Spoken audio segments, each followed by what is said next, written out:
Night had fallen on Acana, and clung about the rooftops and bristling antennae that crown the old refinery like weathered tombstones.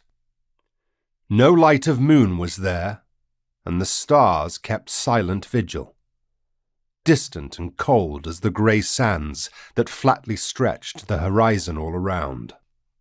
"The Pale won't know what hit them," Krim said, whispering despite the relative safety of the ship around us. I sensed the anticipation in the man, sensed it in all the men about me. The soldiers huddled like the Achaeans in the bowels of their wooden horse. Each one of them seemed to be holding his breath. "They better not," groused Polino. "The fleet's still 3 hours behind." "Heat sinks are holding, my lord," said the pilot officer, reassuring. "Only way they'll see us coming is if they sight us out a window." I knew the pilot was right. The Ascalon was the fastest ship in our fleet, a Chalice-class interceptor whose massive heat sinks made it possible to mask its sublight emissions for days, thus making it invisible to heat and light detection and perfect for such stealth missions as ours. It was a small ship, a mere 500 feet from end to end, its hydroponics and life support systems designed to support an active crew of perhaps 10 men and few creches to sustain another 40. A small compliment, but enough, I prayed, for our task. 3 hours. We had 3 hours to secure the Yamato fuel works at Verdi Planum. Peering out the slit window, I could clearly see the silver line of the bundled hadron colliders. Fully operational, the machines produced kilotons of antimatter a day, iron hearts synthesizing the volatile substance from the collision of the smallest quanta to fuel the sector's starships.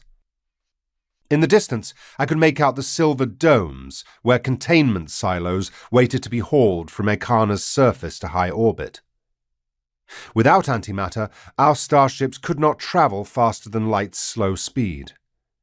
Without Acana, the local capital at Nessus, and by extension the great mass of the Imperial Navy in the Centaurine provinces, was as good as crippled. It was a cunning target. It was not like the Cielcin to choose cunning targets. Not like most Cielcin. Something of my disquiet must have registered on my face, for Polino asked, "You all right, Hade?" I snapped my attention to the other man, found him watching me with shrewd eyes. When I'd first met Polino on Imesh centuries before, he'd been a grizzled old soldier, one-eyed and scarred. Decades of loyal service to myself and to the Imperium had won him a new eye and a second youth, while I, whose palatine genetic advantages promised me centuries, had grown older. Polino had slept for nearly 100 years on ice aboard the Tamerlane, while I had served as counselor to the Magnarch on Nessus. I had passed him by, but even still there was a spark of almost paternal concern in the once older man's face.